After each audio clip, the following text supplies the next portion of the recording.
Déjenme volver ahora al señor Vega y al trabajo que acaba de publicar.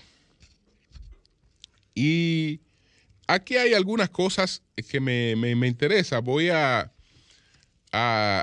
leer el contexto en el que cuenta el doctor Balaguer que se planteó lo del dardo de los partos y además cómo surgió la propuesta del 2 y 2, de 2 años Peña Gómez y 2 años Balaguer, que era una propuesta anterior que se había hecho con la crisis con Juan Bosch y se había elaborado en Madrid esa propuesta. Entonces, Kiko Tabar cuenta en una carta que le envía al señor Vega cómo a él se le contactó para irle a proponer a Peña Gómez que aceptara ese 2 y 2 y Kiko, según él revela, era partidario de que Peña Gómez agarrara sus 2 años. Pero bueno, vamos, fíjense, cuando estamos hablando de la falta de rigor, el señor Vega concluye, la conclusión final que tiene es que hubo fraude. Él dice, miren, tomando en cuenta lo expresado en esta obra, se puede confirmar que sí hubo un fraude, como lo adelantó día antes de las elecciones el propio embajador estadounidense en un muy inusual comunicado, y lo difícil de calcular es si lo que no pudieron votar excedieron las diferencias entre los votos. Entonces, él concluye que sí hubo fraude. Naturalmente, en lo que expone aquí, no hay ninguna evidencia documentada del fraude. Todo lo que hay aquí son opiniones. Y en algunos casos, opiniones bastante alteradas, porque hubo una comisión de verificación y esa comisión de verificación ciertamente estableció que hubo personas que no pudieron ejercer su derecho al voto cuando fueron a los centros donde estaban.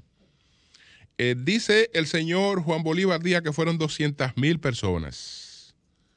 Pero el informe de OEA, de la Comisión de Verificación, etcétera, habla de 28,672 personas. 28,672 personas.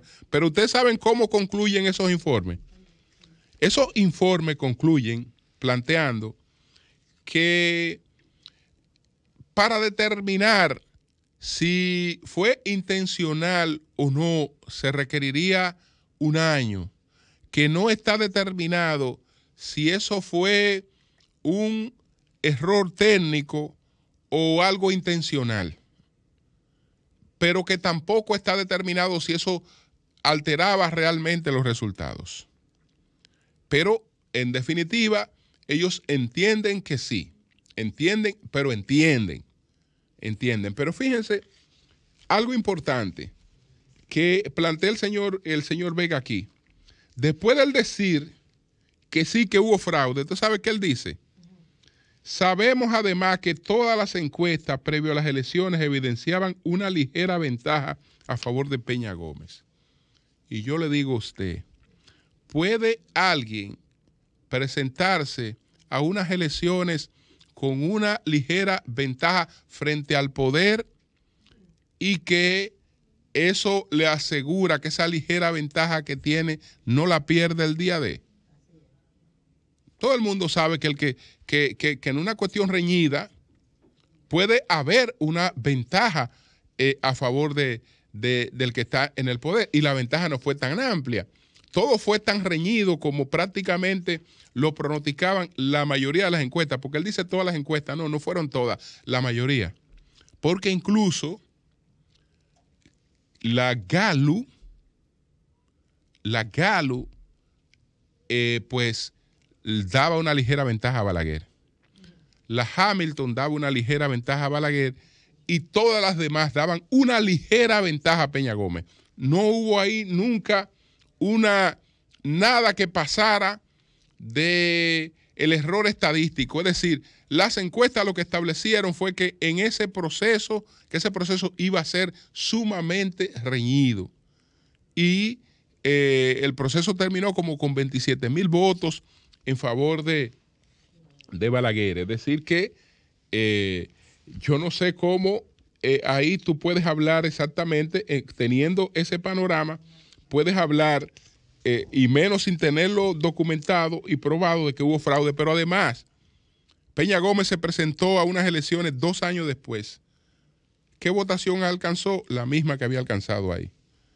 ¿Superó el umbral que no había superado en esas elecciones? No lo superó. Un político muy querido, pero también muy rechazado. Que en eso, tanto él como Balaguer eran sumamente taquilleros. Es decir, gente muy querida, pero muy rechazada. Ellos ayudaban mucho a un proceso electoral, pues la gente se levantaba a una cosa o a la otra. Probablemente sea el proceso donde concurrieron juntos los dos políticos. Es difícil que en un proceso se haya acumulado tanto nivel de rechazo como el que acumulaban Balaguer y Peña Gómez juntos en un proceso, igual que de respaldo. Igual que de respaldo. Entonces, bueno, cuando Kiko Tabar explica cómo fue que surgió lo de el 2+2, él dice que lo siguiente: él recibió una visita, a él le visitaron, llegaron a mi casa el doctor Ramón Pina Acevedo y el señor Guaroa Liranzo, ese Kiko Tabar que está hablando, reconocido amigo de Balaguer. Me solicitaron que les explicara la fórmula que se barajó. La fórmula que se barajó fue la forma que se barajó en el 90, de 2+2, con la crisis con Juan Bosch, y en la que, según ellos, yo había participado luego de las elecciones de 1990, cuando surgió un conflicto entre Balaguer y Bosch. Esa fórmula, creada en Madrid, dice Kiko Tabar, España, consintió en que Bosch gobernara 2 años y Balaguer los otros 2, pero no llegó a ningún término, en virtud de que, a pesar de los escarceos, los resultados electorales de alguna manera habían quedado tal cual lo había establecido la Junta Central Electoral. Luego de explicarles, me solicitaron que por favor iniciara lo antes posible gestiones en ese sentido, a ver si era posible aplicarla en ese momento y evitar un conflicto mayor. Les expresé que lo intentaría, para lo cual llamé a la casa del amigo Peña Gómez, hablé con su esposa y me dijo que fuera de inmediato. Dentro de la casa estaba, junto a Peña Gómez, Julio Mariñez, delante del cual comenzamos a hablar sobre los resultados electorales. Le expliqué a Peña lo que me había solicitado, en sentido de que la posibilidad de buscar un acuerdo mediante el cual él gobernara 2 años y Balaguer 2 años. Peña se paró del sillón donde estábamos sentados y me introdujo en una pequeña oficina donde estaba su esposa Peggy Cabral. Él me preguntó qué era lo que yo le aconsejaría. Le dije que tomara en cuenta su edad, 57 años, y que la decisión era suya y muy personal, pero que se envolviera en la bandera dominicana y no esperara que lo envolvieran en ella. Es decir, Kiko Tabar le dijo a Peña Gómez que cogiera sus 2 años. Le sugirió que cogiera sus 2 años, pero hubo gente ahí que no estaba de acuerdo. Aunque el señor Vega dice algo, pero no dice quién se lo dijo. No dice quién se lo dijo. Vaya usted a ver cuál es la rigurosidad de un historiador que se atreve a poner una cosa como esta, pero no dice quién se lo dijo. Él dice que Graham y Núñez Collado solicitaron una cita a Balaguer y allí se excusaron por no acudir a la siguiente reunión entre Balaguer y Peña. con lo cual evidenciaban su desacuerdo con el desarrollo de las negociaciones. Entonces dice Bernardo Vega que Balaguer les dijo: yo le ofrecí eso para salir del paso, pero ahora cuando venga veré qué le ofrezco. Es decir, que supuestamente Balaguer le iba a decir a Agripino y le iba a decir a un embajador que él estaba engañando a Peña Gómez. Ustedes creen, pero pregúntale a ese caballero para que ustedes vean. Pregúntale a ese caballero, ven acá, ¿quién te dijo eso? Pero ¿quién te dijo eso? Porque si yo como periodista digo que alguien dijo eso, yo tengo que decir, mira, ¿lo dijo Núñez Collado o lo dijo Graham? No, él no dice quién de ellos se lo dijo. Que naturalmente aprovecha que los dos se fueron. Que los dos se fueron, que ninguno de los dos lo puede desmentir.